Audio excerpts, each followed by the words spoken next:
What's up guys, I'm Holly, welcome back to my YouTube channel. I just got back from a tempo run outside in the freezing cold. I've changed into dry clothes and now what I need to do is my foam rolling. So I decided to show you guys my full foam rolling routine today. This is gonna be about 15 minutes long. So when I have the most amount of time, this is what I do, kind of working every body part on this one. You can use it after a run, you can use it after any strength workout, but you will get something out of it. And if you don't have 15 minutes today, no worries, just jump around to spots where you can benefit from. You can hit the calves, you can just do the glutes or the quads, whatever you need. And if you do need extra time in any one movement, please pause the video to get what you need from this. Now I'm using a standard foam roller. This one's from Trigger Point. There's so many different foam rollers out there that you can use, but if you don't have one, no worries. Grab any sort of hard water bottle or coffee mug, that will work just fine. A wine bottle will work. Just anything that's gonna be able to kind of support that body weight under you, but it really doesn't need to be an actual foam roller, no excuses. So grab whatever you have and we're gonna get right into this routine. I'm gonna spend about two minutes, sometimes 1 minute on each area working through. Just take nice deep breaths here. It shouldn't be too painful, but really just letting yourself kind of sink into each movement here. So let's jump right in. All right, you guys, so we're gonna get started here with the right quad, and we're gonna just start by breathing into the midsection of that quad, just letting us kind of scan and find the tight areas first. So right here, I've got that right in the middle. My left knee is out in front of the roller, and I'm gonna come down to my elbows here and just breathe. This back leg is relaxed. Every exhale, I'm trying to just release a little more onto that roller. So you'll find you're kind of clenched up at first. Just try to release here and breathe. We're here about 30 seconds.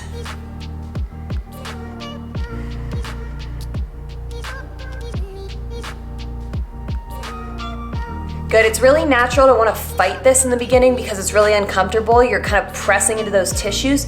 But I want to be clear, what we're doing when we foam roll is we're breaking up adhesions.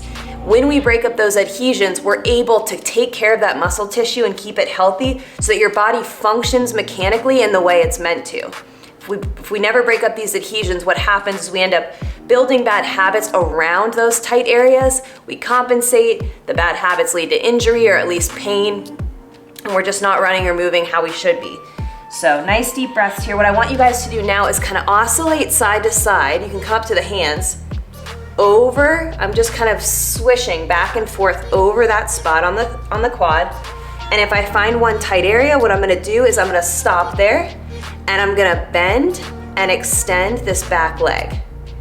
Bending and extending this back leg. Good. After a couple there, I can go back and forth. Is there something maybe on the outside, maybe that lateral edge of the quad? I can lean, bend and extend, trying to really give my weight all to the area that's on the roller, and I'm not fighting and I'm not clenching with that quad. Good. From here, you guys, we're gonna move to the inside of that quad, so the adductor. I'm gonna have you put the inner edge right here on this corner almost of this roller and come all the way down again. Now we're laying on this elbow over here, and you're gonna bend and extend the leg that's right there on the roller. Now sometimes I like to twist down with that foot so the toes point down and then come back. This one doesn't take a lot for me. I don't need a lot of pressure. If you do, come up more onto those hands to put more body weight over that knee. But honestly, most of us are probably tight enough right in that area. We get a lot of work there, especially if you're doing this post-run, that this is usually plenty. I like to just bend and extend here. This is a really good place to take care of, especially if you're doing a lot of squatting mixed with your running and stuff like that. All of that lower quad right near the knee can get worked really quickly, and we gotta take care of that area so that we have full flexion, full range of motion, etc. Good. Good. Sometimes I'll go a little faster. You see it kind of just shaking out here. Again, try not to clench. Keep everything relaxed, even the upper body and shoulders. Don't use anything you don't need to be using. Good. Nice, guys. We're gonna finish this quad area actually out on the outer hip. Not the glute quite yet, but we're gonna come in here to the outer hip, and I'm gonna have you guys lay right here. We got perpendicular to the roller. That leg's going down. And all I'm gonna have you do is just breeze this foot, just kind of brush it down and out, keeping it on the ground, getting the side of the hip here. Now, if I'm someone who experiences a lot of hip pain typically, I'll roll a little higher, go really to the lateral edge, and same thing here. And if that's not enough to bend and straighten, I'll actually kick out and come back in. Kicking out, come back in. It's really a thick part of our muscle tissue, that really the outside of the hip. So you really can't go wrong here. Just find some kind of movement, again, right here on the side. So we're not on the glute, but we're kind of right to the side of that hip flexor area. Again, I'm leaned on the elbow. If I want to do a little roll, I can. Good. And then I'll start to get just a little bit towards that hip flexor. We're not going to go directly to it yet. Good. Maybe a little bit on the glute. You can kind of start to get in there, but we're going to actually save glutes for the end. Nice, guys. Keep breathing.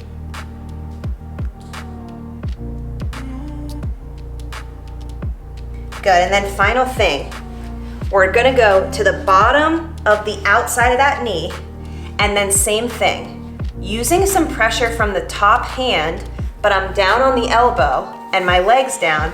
I'm going to get the lower part of the IT band. Now, we've seen people roll out the IT band, you know, the typical this. I've read so many things, so much, you know, back and forth research, if it's good, it's not good, whatever. This is a really nice way to kind of work on the area right near the knee with control of how much pressure you're doing without just, you know, nebulously rolling quickly over the area. So this way I can get a couple big circles, I can flex and extend. If you are hitting that outer hip like we just did, and the front of the quad, and anywhere near the knee, you're gonna be in pretty good shape with those IT bands, so don't feel like you have to murder them every time you get down on the roller. I don't know enough about the science to say one way or the other, but I've read things, you know, arguing both sides, so just, you know what's gonna work for you after years of doing it. And I found when I kind of hit these end points, I get better results from my technique and form, you know, lasting for me through long runs. So a couple more seconds here. Nice job, guys. Good. All right, we're gonna switch sides here. So let's go to that left leg, starting with just that mid part of the quad to start. We're gonna lay on top of it. Remember that right knee comes out for support. We're down on the left elbow and breathing. And we're just starting by that beginning. Nice, easy breathing, trying to relax onto the front of that quad, giving our body time to adjust, feel that pressure so it can respond a little better. I already feel myself really balling up against it, so every exhale I'm gonna try to just release more. Good.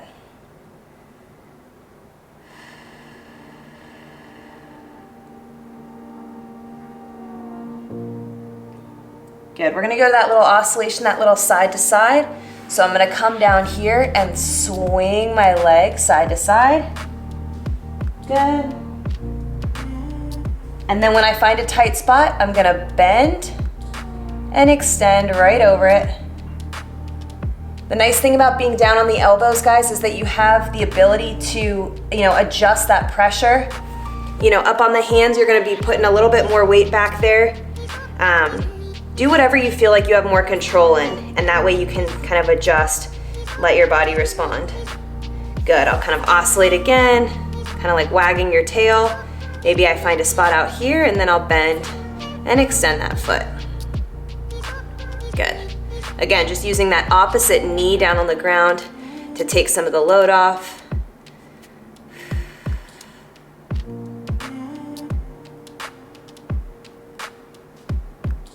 Good. We're gonna come to that adductor, so the inside of that knee, so I'm going right in here. I'm using the edge.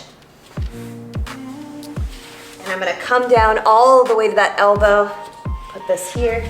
Actually, I'll turn this way for you guys. And we are just going to keep our weight on the elbow side, and then just whatever you can handle, flexing and extending that leg. Good. If you wanna kind of turn that foot down, a little bit in between. I've been really, really sore in that area. I just did my first ski lesson ever, and it was muscles I have not used in that way before. So I'm used to ballet being so turned out, skiing is so turned in, I feel, or at least learning to ski is so turned in that I've been feeling the inside of my knees a lot, so I've been doing this one a lot. Good.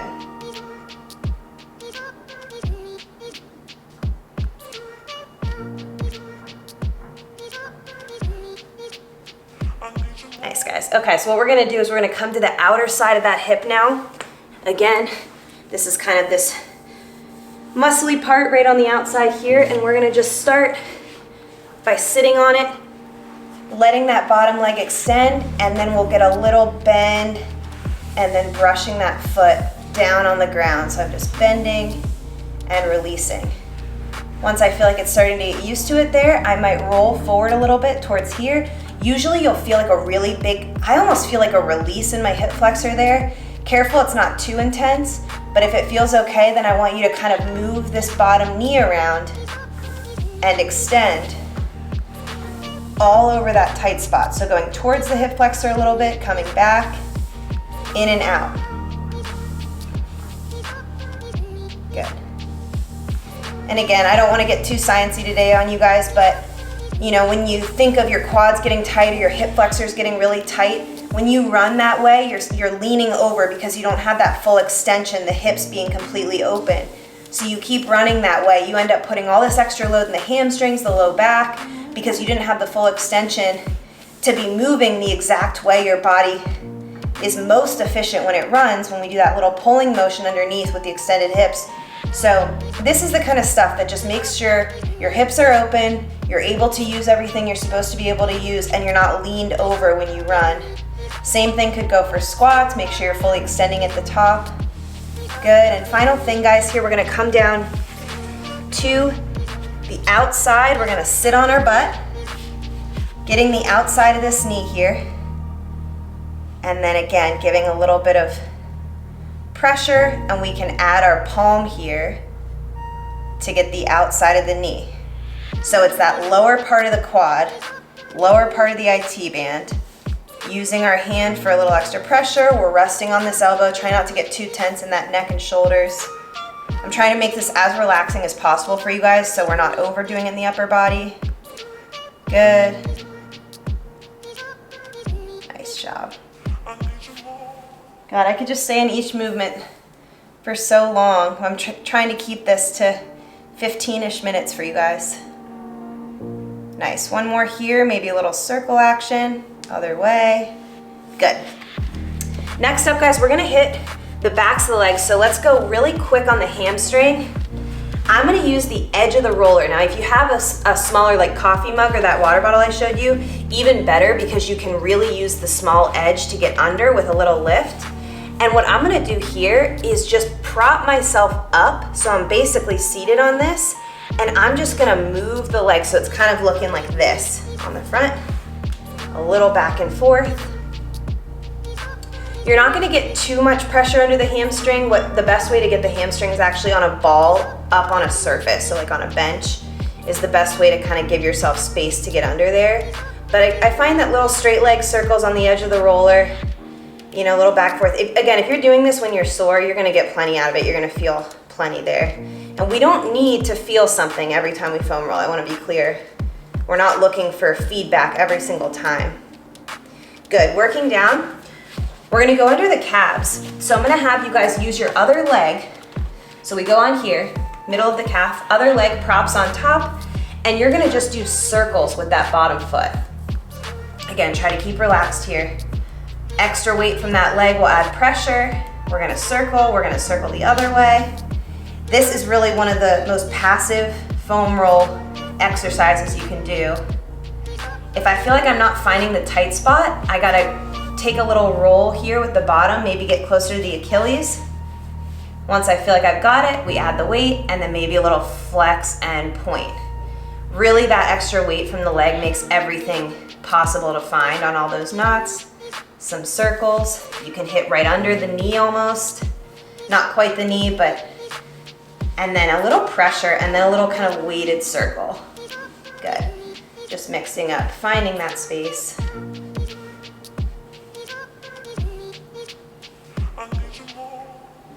Nice. All right, you guys, move into that other leg. Inside edge, We're gonna hit that hamstring. Let's use that other foot to prop here. A little back and forth with that straight leg. Again, if you wanna roll that leg in, you'll get a little more inner thigh here. But I just like it kind of breaks up the meatier part of the hamstring. I'll get some circles. Other way. Good, using your arms for support here. This will be one that's a little bit more upper body. I try to start with the easiest, most passive, and then work into the stuff that's a bit harder, because if you are doing this right after your workout, you're probably tired. Nice, guys, good, not too much here.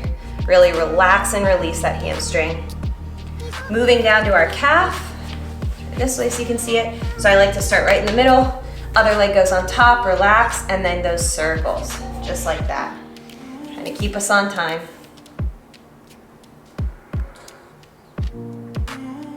Nice, other way.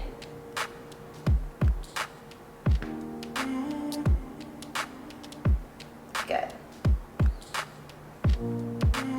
Little flex and extend. I'll kind of come down here to the Achilles. I really actually like bending this leg, and then I get a little pressure on an angle to flex and extend that bottom leg like this. Good. Good, breathe. And then a little up near the knee to finish this guy out. Nice, good. Again, if you need a little rock side to side, little circle, feel the areas that need it. You can go inner calf. You know, don't be afraid to try some things out, but I find that when I keep it moving, you know, then I'm able to really be like, that's the spot, then stop, and then add a little pressure to get that mobility work happening on the tight area. So it's kind of like move, oscillate to scan, stop, breathe, and then add a little pressure to get that knot unlocked. Nice, guys. Okay, so final two things we're gonna do today. We're gonna open up your hips a little more. We're gonna get the psoas using the corner of our foam roller, and then we're gonna finish with a little upper, lower back and lats. Just kind of get that upper body in case you did need this after a strength workout.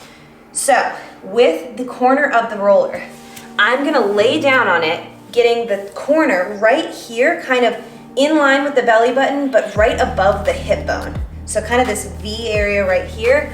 I'm gonna lay down. Sometimes I'll turn it on a corner, so it's going out like this, so it can really come in here. And I lay on it. It's hard to see with the sweatshirt.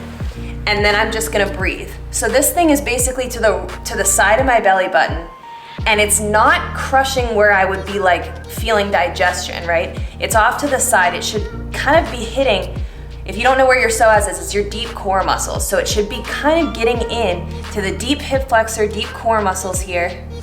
And really you don't need to move on this one. Every exhale, just try to go a little lower. Inhale and then exhale. Inhale. Exhale. Any clenching you have in the abs and the core from your workout, just try to let it go. Sometimes I'll go all the way down here, really letting that dig in. This is an awesome one to do with the handle of a kettlebell if you can handle it. Inhale big.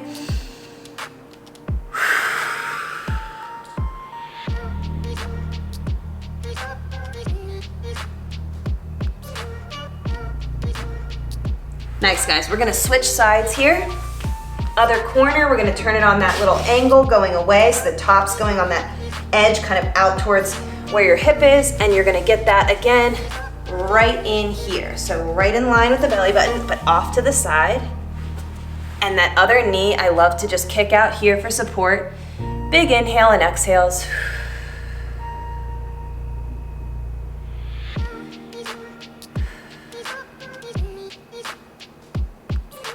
Doing awesome. If you're doing this right, you should start to feel the front of the hip release, maybe even down to the toes tingle a little bit. You don't want it to be so excruciating, so if it is, just do less pressure, or don't even use the corner. You can do this just over the middle of the foam roller. Just breathe. But when you really relax, you should feel everything loosen. This is something that really helped anytime I hurt my low back. Anytime I've dealt with a back injury, releasing the psoas was a huge part of fixing that. Same with hip injury as well. One more big breath, big inhale.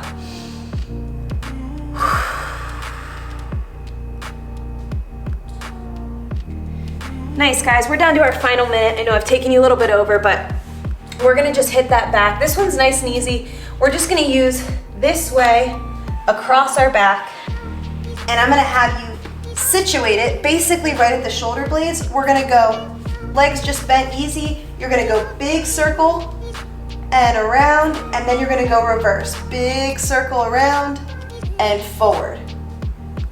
Just like this. And if you can, find different areas to hit. Now this isn't gonna be as intense as it was, you know, on the quads or something like that, but this is just a great way to kind of work out some of those kinks. This is a really good one for before your strength workout to ensure you've got that full range of motion up in the shoulders and neck. If you're doing any overhead pressing, any Olympic lifting, this is a great way to go. Sometimes I'll do kind of this motion, little goalpost, back and forth.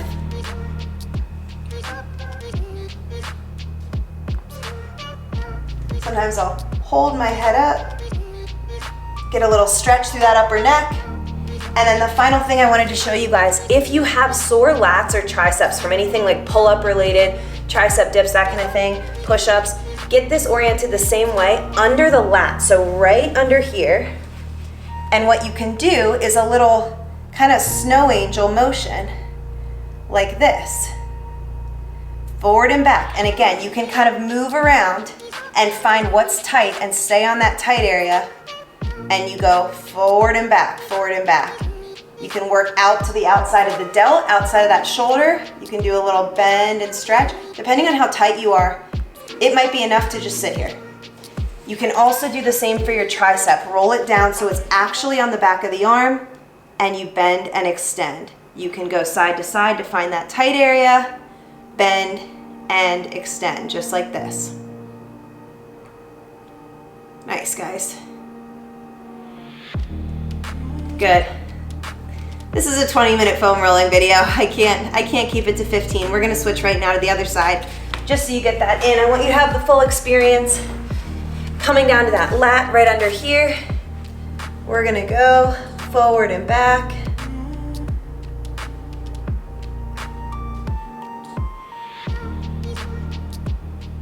Nice. Good, that little snow angel motion. If I'm feeling good here, I just breathe, maybe even relax that arm. Inhale, exhale, just trying to go a little deeper here. Maybe a little movement. I always get sore right under the armpit, so if I can kind of roll to that area, feel that out. Again, we're not looking for pain, we're just looking for a little bit of feedback and doing what we can around there. Final thing here, guys, just coming down to that tricep and then flexing and extending. You don't even need to be in the gym to feel this. If you're maintaining a good arm swing on a long run or a medium run, you're gonna be feeling that upper body too. So this is all part of the plan. Getting everything taken care of constantly before it becomes a bigger issue. Now, as far as when to foam roll before or after, I like to see more of a dynamic stretch for my warm-up and then leaving the foam rolling for after to kind of combine with that static stretching, or just, you know, when you have time at night, just that extra little work. No downside in my book, in my experience, with foam rolling before a workout, but I feel like your body's less receptive to it. So I always like doing it when I'm a little bit warmer. All right, guys, nice job on that foam rolling routine. I hope you're feeling a lot better now and a lot more refreshed to go back and hit it hard on your next workout. I will see you guys in another video. Don't forget to subscribe, and please, as always, drop any video requests in the comments. I'll see you another day. Bye.